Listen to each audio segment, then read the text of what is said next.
지난주일 저녁이었습니다.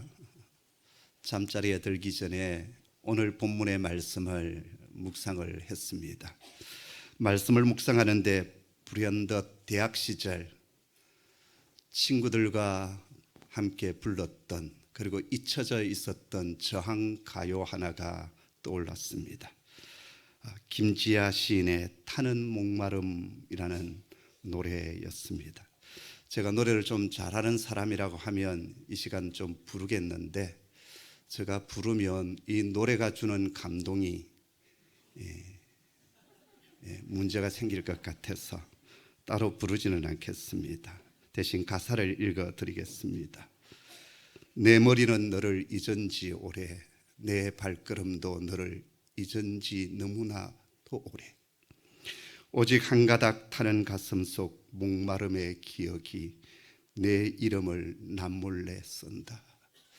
후렴은 이렇게 시작됩니다.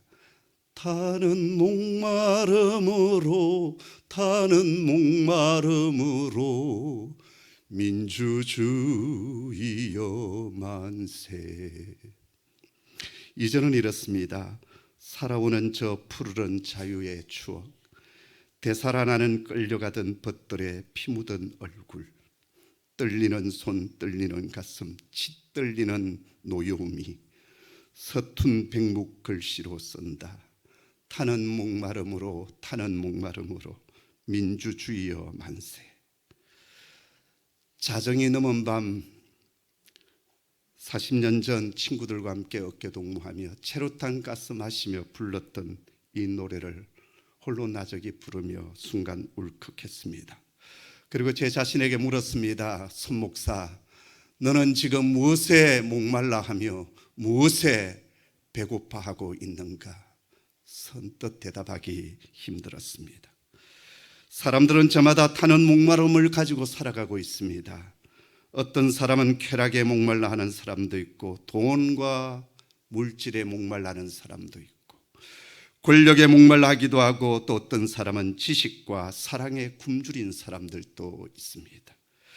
그 목마름 때문에 인간은 일을 성취하기도 하고 성공을 이루기도 합니다. 그런데 그것이 성취되었을 때 사람은 그것으로 만족하는가, 행복하는가?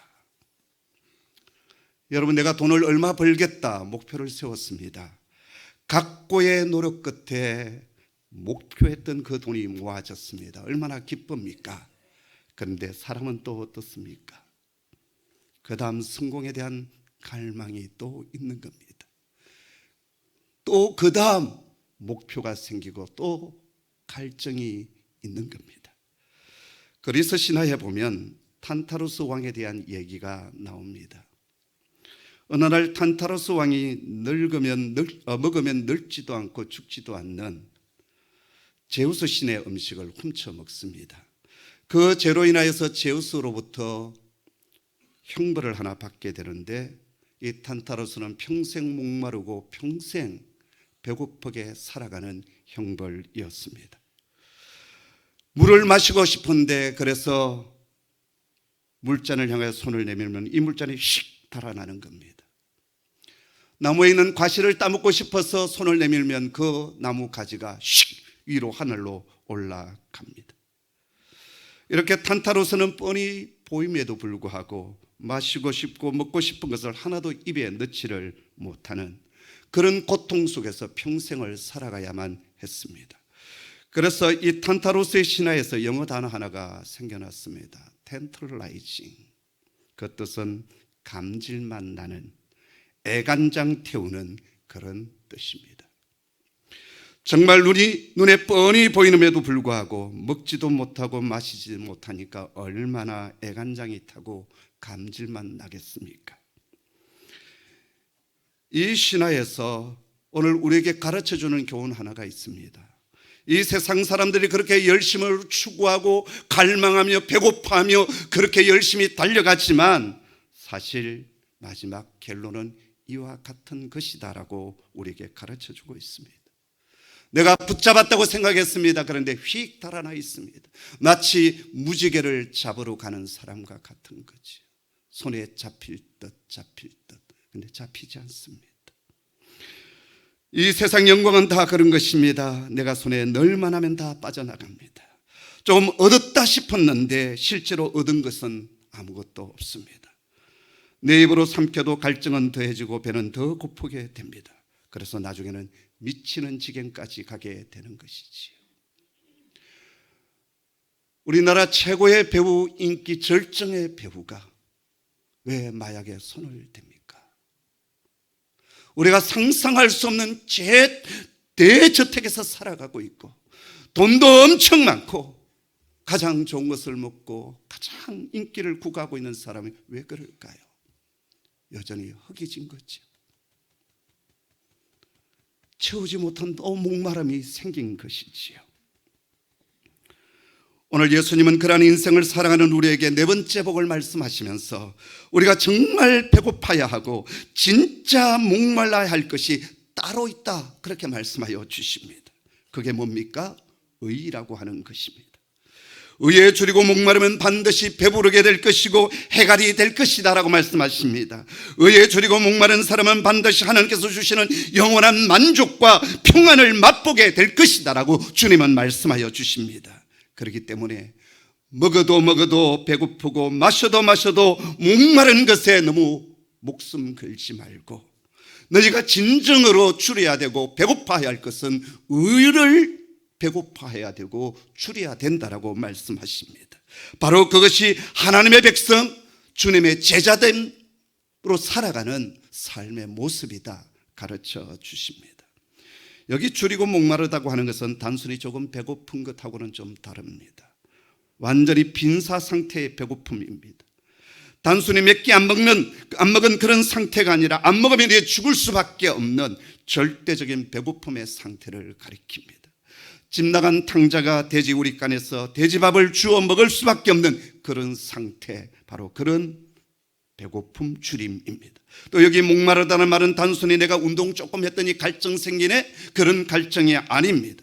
이스라엘 백성들이 출애굽과 광야길로 접어들었지만 3일 동안 마실 물을 찾지 못했어요. 낮의 온도가 40도를 넘어갑니다. 그 내리쬐는 태양 아래서 사흘 동안 마실 물을 찾지 못했다. 여러분 상상이 가십니까? 정말 타는 목마름, 이제 물을 마시지 않으면 죽을 것 같은 그런 상태가 오늘 주님께서 말씀하고 계시는 이 목마르다라고 하는 단어의 뜻입니다. 그럼 우리가 무엇에 배고파야 하고 무엇에 타는 목마름을 가지고 있어야 되는가? 이 세상 사람들은 돈과 물질에, 성공과 명예와 사랑에 목말라 하는데 하나님 나라의 백성들은, 주님을 따르는 제자들은 무엇에 목말라야 하며 무엇에 배고파야 할까요? 오늘 주님은 의에 줄이고 목마른 자가 되라라고 하십니다. 그렇다면 우리가 추구해야 될 의가 과연 무엇일까요? 의라고 하는 단어는 헬라어로 디카이오시네라고 하는 단어를 쓰고 있습니다. 우리가 로마서를 강의할 때 너무나도 많이 들었던 단어입니다. 성경에 나오는 이 디카이오시네는 여러 용례로 사용되고 있어요. 크게 한 3가지 용례로 사용되고 있는데, 첫째는 우리가 쉽게 이해하듯이 개인적이고 윤리적인 의가 있습니다. 우리가 보통 저 사람 참 의롭다, 의인이야 라고 할 때 이 디카이오시네 의가 사용됩니다. 옳고 바름을 말하는 것이죠. 자, 보십시다. 차를 운전해 가는데 횡단보도에 파란불이 들어왔고 진행 쪽에 빨간불이 들어왔습니다. 차를 멈추었는데 사람들이 횡단보도를 건너가고 있는데 한 할아버지 한 분이 지팡이를 짚고 느릿느릿하게 건넙니다. 아직 절반도 오지 못했는데 파란불이 깜빡거리기 시작합니다. 그러면 어떻게 해야 될까요? 내 차의 비상등을 켜고 그 차를 다른 차선의 차들이 달려오지 않도록 약간 대각선으로 태워놓고 내려서 그 할아버지에게 달려가서 할아버지를 업어서 횡단보도를 건너게 해주는. 그럼 사람들이 야, 저 사람 의롭다 그렇게 말하지 않겠습니까? 디카이오시네, 이 윤리적인 의가 바로 이런 것입니다. 산상수훈의 말씀 가운데 5장 20절에 너희 의가 서기관과 바리새인의 의보다 낫지 못하면 결코 천국에 들어가지 못한다라고 했습니다. 바로 여기에서 말하고 있는 의가 바로 이런 의입니다. 우리가 바리새인과 저 서기관들보다도 우리가 이런 부분에 있어서 개인적인 윤리적인 측면에서 더 좋은 의를 가지고 있어야 된다라는 말씀입니다. 두 번째 디카이오 신의 두 번째 뜻은 사회적인 공의와 정의가 있습니다. 법이 공평하게 집행되고 지켜질 때 그 사회는 공의롭고 정의로운 사회가 되었다 말하지요. 구약 이스라엘 백성들이 망했던 두 가지 이유가 있습니다. 하나는 절대적인 의를 가지고 있는 하나님으로부터 그 백성이 떠나갔다는 것이고, 두 번째는 사회적인 공의와 정의가 무너졌다라는 것입니다. 정치 지도자들과 재판관들이 뇌물을 받아 처먹고 가난한 자들의 눈에서 피눈물 나는 일들이 계속되었습니다. 그래서 결국 하나님의 선택된 백성, 선택된 나라 이스라엘은 바벨론에 의해서 망하고 말았습니다. 하나님은 우리가 살아가는 이 세상이 공의와 정의의 물결이 하수처럼 흐르기를 원하십니다. 그리고 우리 성도들의 삶의 자리에서 이 사회적인 공의와 정의를 실천하기를 원하십니다. 자, 그런데 오늘 주님께서 목말라고 배고파야 하는 의는 이런 뜻만 가지고 있느냐? 이 세상 사람들은 이 정도로 만족합니다. 그런데 지금 주님께서 말씀하고 계시는 이 의, 디카이오 신에는 이 두 가지 차원의 의를 뛰어넘고 있다라는 것입니다. 그게 뭘까요? 바로 이 세 번째 디카이오 신의 뜻은 하나님과 바른 관계를 맺는다라는 것입니다. 하나님께서 천지를 창조하신 뒤에 당신의 형상으로 사람을 지으셨습니다. 에덴 동산을 만드시고 인간을 그 안에서 살게 하셨어요. 에덴 동산은 마카리오스, 행복 그 자체의 동산이었습니다. 하나님과 친밀한 교제가 있는 곳이었고 풍성한 복이 있는 곳이었습니다. 그런데 인간이 사단의 유혹으로 인하여 타락하게 되지 않습니까? 하나님과의 관계가 깨어지고 말았습니다. 그때 가장 먼저 일어난 일들이 무엇입니까? 하나님의 관계가 깨어지니까 어떤 일들이 일어났습니까? 부부싸움이 일어났습니다. 책임을 서로 미룹니다. 처음 하나님께서 아내를 데려왔을 때 아담의 입에서 어떤 고백이 있었어요? 이는 내 뼈 중에 뼈요 내 살 중에 살이다라고 고백을 했어요. 그런데 이제 그 아담의 입에서 당신이 데려온 저 여자 때문에 내가 타락했습니다. 책임을 하나님과 아내에게 떠넘겼습니다. 남편과 아내 사이의 디카이오 시내가 깨어져 버렸습니다. 나중에 아이들이 태어났습니다. 성장해서 각자 예배를 드리다가 형 가인의 동생 아벨을 쳐 죽였습니다. 형제 간의 의가 깨어졌습니다. 그리고 인류의 죄는 점점 더 깊어지고 커져 갑니다. 문명은 발달되었고 눈에 보이는 세상은 참으로 편리해졌지만 인간 사이는 점점 더 불의해졌습니다. 그래서 하나님은 선언하십니다. 의인은 없나니 하나도 없다.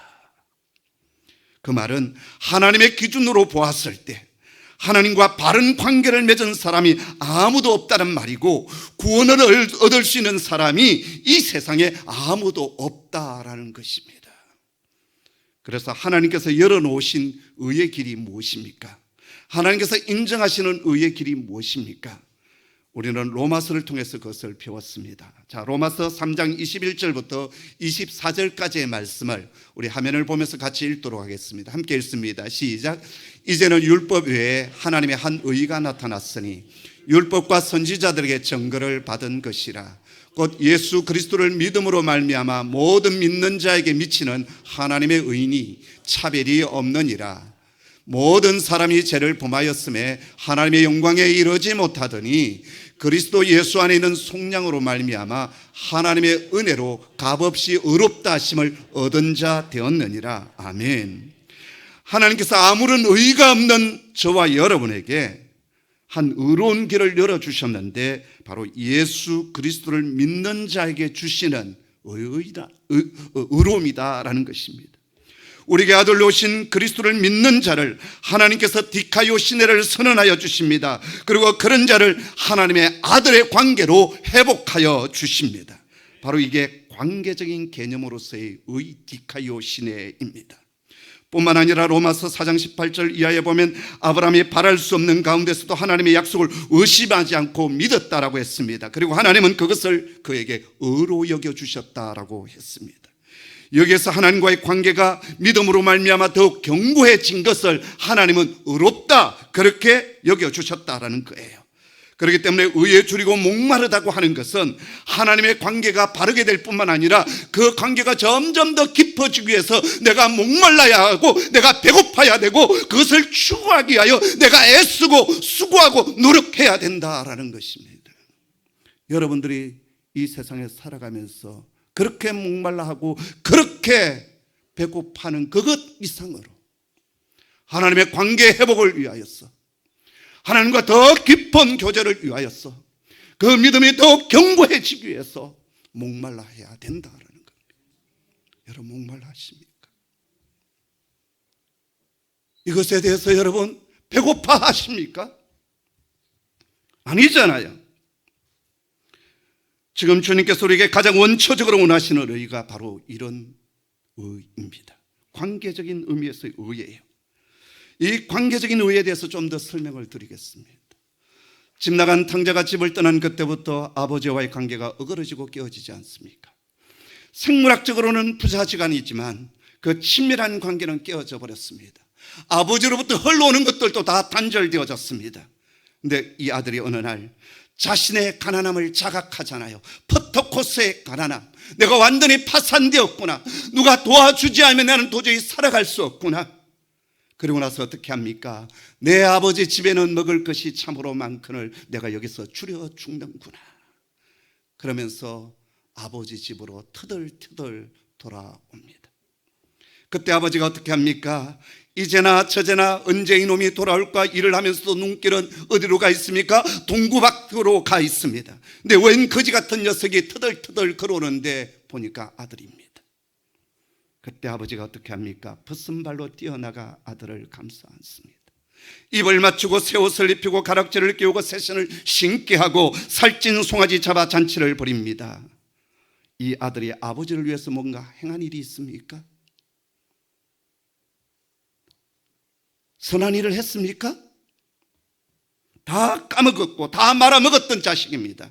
그런데 이 아들이 아버지 품으로 돌아오잖아요. 그리고 아버지의 관계가 회복되잖아요. 바로 이게 관계적인 측면에서의 디카요시네다라는 것입니다. 지금 주님은 우리에게 이러한 의를 갈급해하고 목말라 하라고 말씀하십니다. 그리고 여기 시제는 현재 시제로 나와 있습니다. 그 말은 한 번 목말라고 한 번 배고픈 것으로 끝나지 말고 지속적으로 목말라 하라고 말씀하십니다. 우리들 대부분 주님을 처음 만났던 때가 있지 않습니까? 그때 여러분 어땠습니까? 하나님의 관계 회복을 위해서 여러분 얼마나 목말라 했습니까? 얼마나 배고파 했습니까? 얼마나 갈급했습니까? 예배 드리면서 하나님 내가 목마릅니다, 그러지 않았습니까? 근데 그것이 왜 흘러간 노래가 되었을까요? 오늘 주님은 그것을 계속 지속하라고 말씀하십니다. 그때로 끝나지 말고 옛날의 영광에 머물지 말고 그것을 계속 갈급해 하라고 말씀하십니다. 그런 자가 복이 있다 말씀하여 주십니다. 시편 42편 1절에 보면 사슴이 시냇물을 찾기에 갈급한 같이 내 영혼이 주를 찾기에 갈급하니이다. 사슴이 시냇물을 찾기에 갈급한 같이 광야에 살아가는 이 사슴이 시냇물을 찾지 않으면 죽으니까, 그래서 그 시냇물을 찾기에 갈급한 같이 우리의 영혼이 주님을 찾기에 갈급해라라고 말씀하십니다. 다윗은 시편 27편 4절에 내가 여호와께 바라는 한 가지 일 그것을 구하리니 곧 내가 내 평생에 여호와 집에 살면서 여호와의 아름다움을 바라보며 그의 성전을 사모하는 그것이다 라고 했습니다. 다윗은 왕이었습니다. 큰 왕궁에 떵떵거리며 살아가고 있습니다. 권력을 쥐고 있습니다. 이스라엘이 가장 강성했을 때가 다윗과 솔로몬 시대였어요. 그런데 다윗의 갈망은 뭐였습니까? 내가 여호와께 바라는 한 가지 일, 꼭 그것을 내가 구합니다. 돈을 달라는 것도 아닙니다. 내 권력을 더 든든하게 만들어 달라는 것도 아니었습니다. 여호와의 집에 살면서 여호와의 아름다움을 바라보며 사모하는 그것이 저의 원띵 한 가지 일입니다 라고 했습니다. 오늘 저는 의를 세 가지 측면에서 말씀드렸습니다. 첫째, 윤리적이고 개인적인 의, 두 번째는 사회적인 공의와 정의, 그리고 세 번째는 하나님과의 관계적인 측면에서의 의다라고 했습니다. 디카이오신의 이 의라고 하는 이 단어는 성경 곳곳에서 다 나오고 있고 이 세 가지 용례 다 성경 곳곳에서 기록되고 있습니다. 근데 그 중에 제일 우선적인 의가 무엇일까요? 윤리적인 의일까요? 사회적인 공의와 정의일까요? 예, 여러분, 윤리적인 의가 필요합니다. 사회적인 공의와 정의가 먼저 있어야 합니다. 그러나 여러분, 이 두 가지 앞서서 가장 먼저 선행되고 이루어져야 될 의가 바로 하나님과의 바른 관계입니다. 하나님의 관계가 바로져야만이 사회적인 공의와 정의로 나아갈 수 있습니다. 그리고 윤리적인 의로 나아갈 수가 있습니다. 이게 바로 되지 아니하면, 이 원칙대로 가지 아니하면, 이 원리대로 가지 아니하면 개인적이고 윤리적인 의를 행하면서도 자기 자신을 드러냅니다. 사회적인 공의와 정의를 외치면서도 엉뚱한 짓을 합니다. 도덕적인 우월주의에 빠집니다. 우리나라 좌파들이 그렇지 않습니까?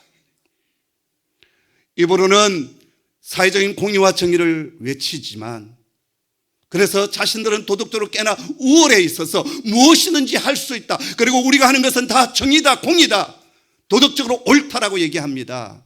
그런데 그 뒤를 보았더니 자신들은 불의한 짓을 참 많이 저지르고 있네요. 왜 그렇습니까? 하나님과의 관계가 바로 되지 않는 가운데 사회적인 공의와 정의를 외치는 것은 그 모든 것을 통하여 자신의 목표를 이루기 위한 수단으로 삼았다라는 거예요. 하나님과의 관계가 바로 되지 아니하면 나머지 의인은 왜곡됩니다. 그리고 자신의 이익과 수단으로 전략하게 됩니다. 그래서 가장 먼저 하나님은 당신과의 관계가 먼저 회복되기 위하여 목말라야 한다라고 말씀하십니다. 우리가 왜 예배를 드립니까? 하나님의 관계를 회복하기 위해서, 하나님의 관계가 더 깊어지기 위해서, 그분과 더 친밀한 관계를 가지기 위해서. 우리가 왜 기도하며 성경을 묵상합니까? 하나님과의 바른 관계를 맺기 위해서입니다. 내 성경 지식을 자랑하기 위해서 성경 공부를 하고 가르칩니까? 아닙니다. 하나님과의 관계가 더 깊어지기 위해서. 왜 우리 교회와 셀교회를 추구하며 평신도들이 사역해야 한다고 합니까? 주님과 바른 관계를 맺게 하기 위해서입니다. 소돔과 고모라가 의인 10명이 없어서 망했습니다. 소돔과 고모라 그 당시 그곳은 부족함이 없는 정말 풍성한 성읍이었습니다. 그러나 그 도성에 없는 것이 있었습니다. 의를 사모하며 추구하는 의인이 없었다라는 것입니다. 여기서 의인은 착하고 선한 사람을 가리킬까요? 물론 윤리적인 측면에서 그 도성은 타락한 도성이었어요. 그러나 이 성함의 가장 큰 문제는 하나님과 제대로 관계를 맺고 살아가는 사람이 없었다라는 거예요. 하나님의 뜻 안에 살아가는 사람이 없었다라는 거예요. 그랬기에 그 성읍의 사람들은 온갖 불의와 제약을 저지르면서 살아갔습니다. 여러분, 이 세상의 문제가 어디서부터 어그러진 줄 아십니까? 다들 하나님의 관계가 어그러졌기 때문입니다. 우리가 하나님을 믿는다고 하지만 아버지 하나님과의 관계가 문제가 있는 겁니다. 하나님께서 주신 말씀대로 살지 않습니다. 창조 질서가 다 깨어지고 자기 생각대로 자기 속에 옳은 대로 살아갑니다. 그게 문제입니다. 오늘 저희 교회와 저를 비롯한 한국교회 문제가 어디에 있습니까? 하나님을 믿는다고 하는데 기복적으로 믿습니다. 그분의 뜻 안에서 믿는 것이 아니라 내 생각대로 내 속에 옳은 대로 믿습니다. 그래서 이 세상 사람들이나 예수 믿는 저와 여러분들이 별로 다른 것이 없는 거예요. 그 책임은 저를 비롯한 설교자들의 책임이 아주 큽니다. 하나님의 뜻을 제대로 가르치지 않았어요. 무리들이 좋아하는, 회중들이 좋아하는 메시지 갈아서 뽑아서 전했습니다. 성도들도 목사님 그렇게 힘든 메시지 전하십니까? 그렇게 우리에게 부담을 주는 메시지 말고 좀 행복한 메시지, 축복의 메시지, 좀 위로해 주는 메시지를 전해 주십시오. 그것이 여러분들의 요청 아닙니까? 창세기 6장, 7장, 8장에 보면 노아 할아버지 얘기가 나옵니다. 6장 9절에 보니까는 노아는 의인이요 당대의 완전한 자라 그렇게 칭하고 있습니다. 무엇 때문에 노아를 의인이라고 하나님께서 인정해 주셨을까요? 노아는 하나님과 바른 관계를 맺고 있었습니다. 아버지의 뜻이 어디에 있는지 늘 헤아렸습니다. 그래서 하나님의 말씀이 주어졌을 때 온갖 수모와 손해를 감수하가 하나님의 말씀을 따릅니다. 그러한 노아를 하나님께서 의롭다라고 여겨주셨어요. 로마서 4장 22절에 하나님은 아브라함을 향하여 의로 여겨주셨다라고 했습니다. 아브라함이 언제 의로 여김을 받았습니까? 창세기 22장에 보면 어느 날 하나님의 음성이 아브라함에게 들려옵니다. 독자 이삭을 번제물로 바치라. 아침에 일찍 일어나 아들 이삭에게 번제물에 필요한 나무단을 지우고 모리아산으로 갑니다. 그리고 그 아들 이삭을 결박하여 칼을 들어서 죽이려고 하지 않습니까? 그때 하나님의 음성이 들려옵니다. 아브라함아 되었다. 이제야 내가 나를 경외하는 줄 알겠다. 아브라함이 다른 어떤 것을 의지하거나 바라본 것이 아니라 오직 하나님 한 분을 의지하며 순종하여 나아갔을 때 하나님은 아브라함을 의로 여겨주셨고 그의 전 삶을 책임져 주셨습니다. 이제 정리해 봅니다. 성경에서 말씀하고 있는 의는 무엇일까요? 한마디로 우리 삶의 전 영역에서 아버지의 뜻, 하나님의 뜻에 일치하게 살아가는 것, 그것이 의를 행하는 것입니다. 이 속에 사회적인 공의도 또 개인적인 윤리적인 의의도 포함되어집니다. 그러나 가장 먼저는 아버지의 관계 속에서 아버지의 뜻을 헤아리고 그분의 뜻에 순종하여 걸어가는 것이 바로 주님이 원하시는 의 디카이오 시네입니다. 하나님의 의란 하나님의 기준이요 하나님의 표준입니다. KS 마크와 같이 하나님 나라의 잣대입니다. 무엇이 옳고 그른지 정확하게 판단해 주는 것이 하나님의 뜻이고 하나님의 말씀입니다. 제가 3주째 이제 목수 훈련을 받고 있습니다. 요즘은 다 기계발로 일을 하더라고요. 얼마나 좋은 기계를 가지고 있느냐, 아주 쉽게 할 수 있습니다. 그럼에도 불구하고 목수의 기본은 톱질, 대패질, 망치질이다. 그래서 처음부터 그것을 배웠습니다. 근데 톱질을 하는데요, 저는 줄을 잘 긋고 바르게 톱질을 한다고 했는데 끝나고 나면 이게 약간 비틀어져 있는 겁니다. 내 눈으로 분명히 수평을 잡아서 대패질을 했는데 나중에 보면 각도가 맞지 않는 겁니다. 저희를 가르쳐 주시는 교수 목사님께서 늘 이런 얘기를 합니다. 저는 제 눈을 믿지 않습니다. 제 감도 믿지 않습니다. 제가 오직 믿을 것은 이 직각자와 수평자입니다. 이것은 거짓말하지 않습니다.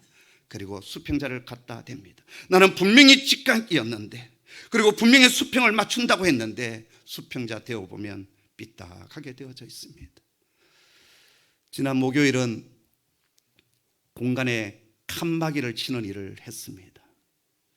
2시간 안에 그걸 완성하라는 거예요. 그래서 절단도 하고 하여튼 만들었습니다. 와, 완성했어. 드디어 교수 선생님이 오셨습니다. 그리고 수평자를 딱 갖다 대었는데 제가 세웠던 칸막이 벽은 피사의 사탑이 되어 있었습니다. 저는 분명히 바르게 했어요. 그런데 자를 갖다 대지 않고 했기 때문에 피사의 사탑이 되었습니다. 여러분, 내가 생각하는 의로움, 내가 생각하는 그 기준이 옳다라고 생각합니까? 아닙니다. 우리는 하나님의 말씀의 기준으로 가야 됩니다. 그분의 말씀 속에 내가 생각했던 것, 내가 바라보고 내가 판단했던 것을 되어 보아야 됩니다. 오차가 많을걸요, 많이 기울어져 있을걸요, 각도가 어그러져 있을걸요. 우리는 계속 하나님이 원하시는 뜻, 그 하나님의 말씀의 기준, 그쪽을 가기 위해서 우리는 목말라 해야 되고 그리고 배고파해야 합니다. 우리의 잣대는 하나님의 말씀이에요. 성경을 정경이라고 하지 않습니까? 정경이 뭡니까? 캐논이 뭡니까? 잣대예요. 잣대. 우리의 유일한 잣대는 세상적인 가치관도 아닙니다. 내 생각, 내가 바라보고 있는 시각도 아닙니다. 하나님의 말씀입니다. 그래서 우리는 그 하나님의 말씀 가까이 가기 위해서 애써야 되고 목말라야 되고 그리고 배고파해야 합니다. 그럴 때 우리는 사회적인 공의와 정의를 바르게 외칠 수 있습니다. 그리고 개인적인 윤리적인 의로 우리가 바르게 나아갈 수가 있습니다. 오늘 우리 속에 이런 목마른, 이런 배고픔이 있기를 주님의 이름으로 축복합니다. 자, 그런 자에게 주님은 배부를 것이다라고 말씀하여 주십니다. 여기 배부름의 복은 두 가지 해석이 가능합니다. 첫째는 종말론적인 배부름 채워주심입니다. 새하늘과 새 땅, 우리 주님 오시게 될 때 천년왕국을 만들어 주시지 않습니까? 그리고 새 하늘의 새 예루살렘이 이 땅으로 내려오게 될 것입니다. 그리고 그것 속에 생명의 떡이 있고 생명수 강이 있다라고 했습니다. 영원한 만족을 주시는 거죠. 우리 주님 오시게 될 때.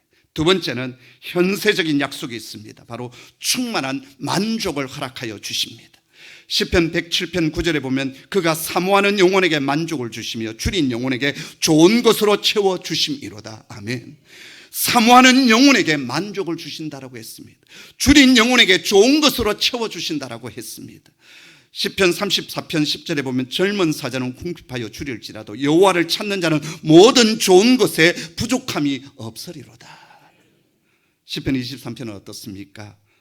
여호와는 나의 목자시니 내게 부족함이 없으리로다. 그리고 제일 뒤에 가서 주께서 내 원수의 목전에서 상을 베푸시고 기름으로 내 머리에 부으셨으니 내 잔이 넘치나이다. 요한복음 6장 35절에 나는 생명의 떡이니 내게 오는 자는 결코 줄이지 아니할 터이요 나를 믿는 자는 영원히 목마르지 아니하리라. 주님을 갈급해하며 주님 때문에 배고파할 때 주님께서 만족에 채워주신 차고 넘치는 우리가 그동안 갈급했던 것들, 우리가 그렇게 배고파하면서 움켜쥐려고 했던 것을 하나님께서 그 다음 부어주십니다. 이게 원리입니다. 이 복을 받는 저와 여러분 되기를 주의 이름으로 축복합니다. 기도하겠습니다. 아버지, 저희들이 참 많은 것에 목말라 했고 배고파 했습니다. 먼저 저희가 아버지의 의를 사모하며 목말라하며 배고파합니다. 아버지의 관계가 더 깊어지기 위해서 애쓰고 수고하고 땀 흘리겠습니다.